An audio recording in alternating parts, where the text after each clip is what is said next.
आज का ये एपिसोड शुरू करने से पहले एक छोटी सी बात। क्या आप भी अपना पॉडकास्ट बनाने की सोच रहे हैं? तो एंकर ट्राई कीजिए। ये पॉडकास्ट बनाने का सबसे आसान तरीका है। नंबर एक, ये फ्री है। नंबर दो, इसमें कई सारे ऐसे टूल्स हैं जो आपको अपने फोन और कंप्यूटर पर रिकॉर्ड और एडिट करने की फैसिलिटी देते हैं। नंबर तीन, आप अपने पॉडकास्ट को डिस्ट्रीब्यूट भी कर सकते हैं, जिससे इसे स्पॉटिफाई और दूसरे प्लेटफॉर्म पर सुना जा सके। तो डाउनलोड कीजिए फ्री एंकर ऐप या विजिट कीजिए anchor.fm पर अपना पॉडकास्ट स्टार्ट करने के लिए। ये तो थी एक छोटी सी जानकारी, और अब शुरू करते हैं एपिसोड का सिलसिला। तो आज के एपिसोड में लीजिए सुनिए आचार्य चतुर्सेन शास्त्री के लिखे उपन्यास वयम रक्षा माह का भाग 114, समागम, मेरी यानी समीर गोस्वामी की आवाज में। लंका के सिंहद्वार पर दुंदुभी बज उठी। असमय में सिंहपौर पर दुंदुभी निनाद सुन प्रहरी राक्षसों के गुल्म भी गर्जना करने लगे। असमय मेघ गर्जना के समान गर्जन तर्जन सुन द्वार रक्षकों का गुल्मपति विरूपाक्ष और द्वारपालों का नायक ताल जंग गदा उठाकर द्वार की ओर दौड़ चले। गुल्मपतियों ने गुल्मों को तैयार होने के आदेश दिए। घोड़े हिनहिनाने लगे, हाथी चिंघाड़ने लगे, रथों का घर घर शब्द होने लगा। दुरंत कौंतिक कुंत घुमाने लगे, धनुर्धर प्राचीरों और कंगूरों पर चढ़ बाण संधान करने लगे। जनरव और गर्जना से उस अर्धनिशा में लंका हिल उठी, जैसे अभी अभी ज्वालामुखी का प्रलयंकर विस्फोट हुआ हो। उसी भांति विद्युत प्रभा से जगमग मशालों को लिए शूलधारणी वामादल को वानर सैन्य से सिंहद्वार की ओर आते देख राक्षस दल चल विचलित हो गया। द्वार के सम्मुखा दंडधारणी मालिनी ने पुकार कर उच्च स्वर में कहा, अरे भीरुओ, तुम किस पर अंधकार में अपने शस्त्र तान रहे हो? आंखें खोल कर देखो, हम राक्षस शत्रु नहीं, राक्षस कुल वधुएं हैं। अरिंदम वीरेंद्र इंद्रदमन की वामांगी दानव नंदिनी प्रेमिला सुंदरी पति पद पूजने लंका में आई है। भयत्रस्त राम ने हमें निरापद मार्ग दे दिया है। अरे मूढ़ो, अब झटपट तुम द्वार खोल दो। प्रहरियों ने द्वार में बड़ी बड़ी चाबियां घुमाईं, चक्र घुमाए, यंत्र चालित किए। लोह वर्म आच्छादित लंका के सिंहद्वार तुरंत खुल गए। वामादल ने आनंद से लंका में प्रवेश किया। दीप शिखा पर जैसे पतंग टूटता है, उसी प्रकार चारों ओर से पौरजनों ने वामादल को घेर लिया। कुलवधुएं मंगल ध्वनि करके पुष्प वृष्टि करने लगीं। बंदी बाजे बजाकर वंदना करने लगे। वाद्यंकरी और विद्याधरी वीणा, बांसुरी और मंदिरा बजाकर नृत्य करने चलीं। अश्वहीन हिनाते वामादल के खड्ग कोशों में झंझनाते चले।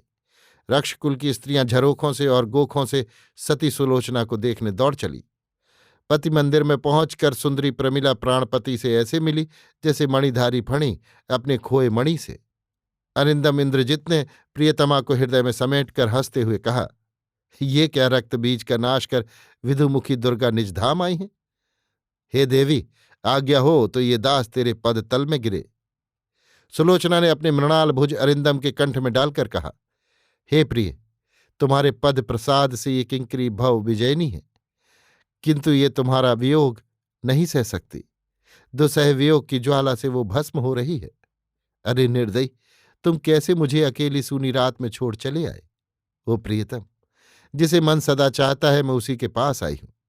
दुरारोध वर्षा नदी ने सागर के हृदय में प्रवेश किया है। तो प्रिय, अब आनंद की रात्रि व्यतीत कर।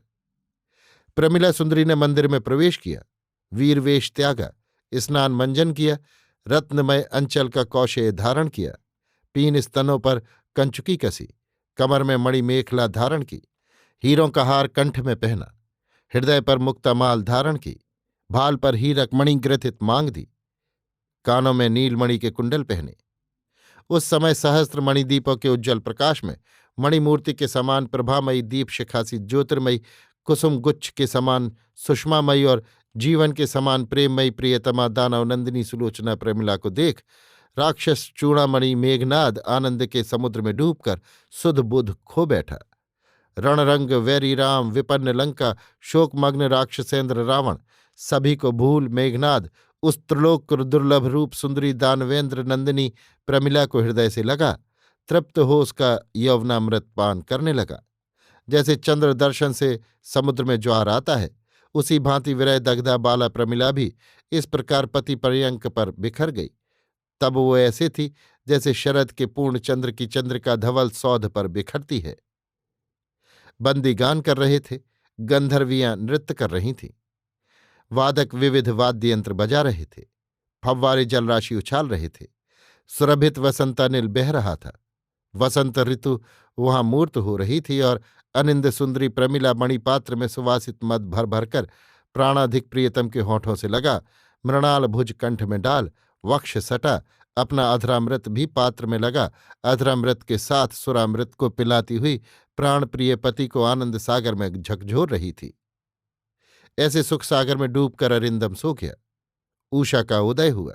राजद्वार पर दुंदुभी बजने लगी। पक्षी जग कर कलरव करने लगे।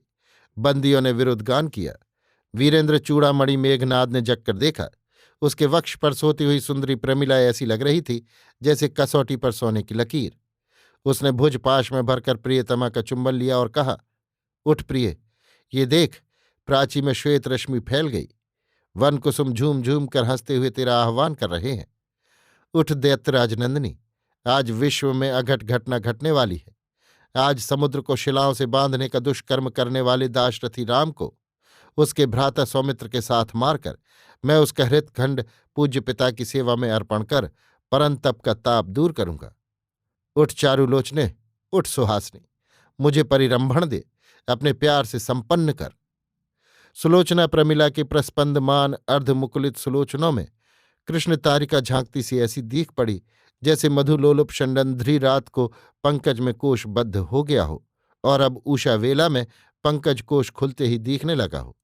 उसने नेत्रारविंद खोले, लज्जा से नमित हो वस्त्रों को ठीक किया, फिर मंदहास करती हुई व्याकुल दृष्टि से प्रियतम को निहार कर बोली, क्या आज इतनी जल्दी प्रभात हो गया? वो सुखरात्रि इतनी शीघ्र विलीन हो गई? मेघनाद ने प्रिया का चुंबन लिया, फिर उसकी अलकावलियों से खेलते हुए कहा, प्राण सखी, तू मेरे भाग्य का सर्वोत्तम फल है, मेरे प्राण रूपी सूर्यकांत की तेज रश्मि है। अब चल, विलंब का काम नहीं, जननी के पाद पद्म में प्रणाम कर आशीर्वाद ग्रहण करें। आज मैं निकुंभलागार में वैश्वानर की विधिवत पूजा कर कठिन संग्राम में जाऊंगा। आज मैं प्रबल वैरी का आमूल नाश करूंगा।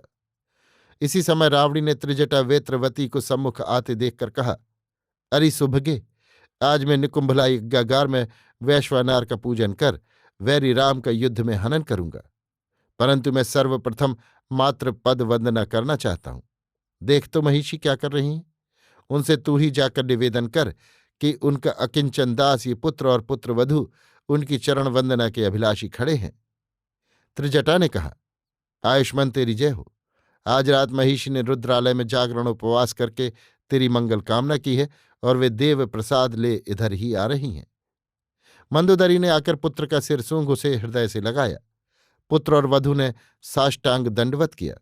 महिष ने अश्रुजल बहाते हुए कहा, पुत्र, शत्रुजयी हो, अमित पराक्रम हो। मेघनाद ने कहा, माता, मुझ दास को आशीर्वाद दे कि आज मैं रक्षकुल विनाशक पापिष्ठ राम का वध कर सकूं। अम्ब, तू केवल मुझे पद धूलि दे, फिर मैं देखूं कि मेरे कराल बाणों से कौन उसके प्राणों की रक्षा करता है।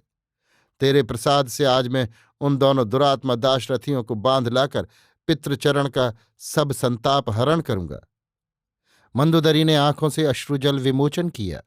उसने कहा, अरे पुत्र, अब तो तू ही रक्षकुल का एकमात्र आधार बचा है। कैसे मैं तुझे इस काल समर में जाने को कहूं?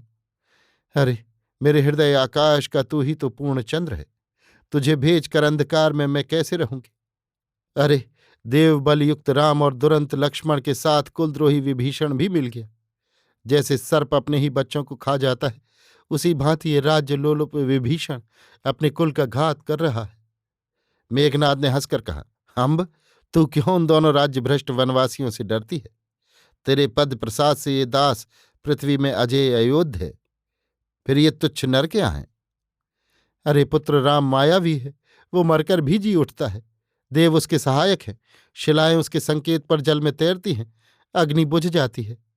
अरे पुत्र, उस राक्षस रिपु ने तो महाकाल कुंभकर्ण को भी मार डाला, महाकाल आदि राजपुत्र भी समर क्षेत्र में कटे पड़े। अब मैं कैसे तुझे काल समर में भेजूं? मेघनाद ने माता के वक्ष में सिर छिपा लिया। उसके आंसू पहुंचकर कहा, अम्ब, घर में आग लगने पर भला कौन सुख की नींद सोता रहेगा? जब शत्रु ने स्वर्ण लंका घेर रखी है, तब भला मैं कैसे युद्ध से विरत रह सकता हूं? भला इंद्रजित के रहते राक्षस कुल भयभीत रहेगा? माता मह दनुजेंद्रमय और मेरे श्वसुर विश्वजीत कालनेमी क्या सोचेंगे? देवेंद्र हंसेगा। अब पक्षी बोलने लगे, प्रभात में अब देर नहीं, अम्ब मुझे आज्ञा दीजिए। अरुणोदय से पूर्व ही मैं वैश्वानर की पूजा संपन्न करना चाहता हूं। उसने भूमि में गिर माता को प्रणाम किया। मंदोदरी ने कहा, जात, अब मैं क्या कहूं? इस काल समर में शूलपाणी शंकर तेरी रक्षा करे। जा, भगवान वैश्वानर को आहुति देकर संतुष्ट कर, और वधु, तू मेरे नेत्रों को मेरे सामने रहकर शीतल कर। तुझे देखकर मेरे दग्ध प्राण शीतल रह सकते हैं। जा सुलक्षणा, माता की पदवंदना में, तब तक मैं वैश्वानर के प्रसाद से समरजय कर लौटता हूं। सुलोचना सास की लाज छोड़ रो कर कहने लगी, प्रियतम, शशिकला तो रवि तेज से ही उज्ज्वल रहती है। जा प्रिय, अब समय नहीं है। पूर्वाकाश में ललाई दिखने लगी। तू लंकेश्वरी के साथ जा। विधाता ने तेरे सुलोचन अश्रु बहाने को नहीं सिरजे। जा शुभे, प्रकाश फैल रहा है। अनुमति दे प्रिय, मैं चला। इतना कह रावणी मुंह फेर कर चल खड़ा हुआ। सुलोचना ने 2 पद बढ़ा, दोनों हाथ उठाकर अश्रुपूरित नेत्रों से देखते हुए कहा, हे कुलदेव, लंका पर दया कर, विग्रह में राक्षस कुल की रक्षा कर। हे वैश्वानर, अपने अभेद्य कवच से शूल को परावृत कर। हे कुलदेवी, तुम साक्षी हो, इस छिन्नलता का आश्रय यही तरुराज है। इसे शत्रु का कुठार स्पर्श न कर सके। अभी आप सुन रहे थे आचार्य चतुर्सेन शास्त्री के लिखे उपन्यास वयम रक्षा माह का भाग 114 समागम, मेरी यानी समीर गोस्वामी की आवाज में।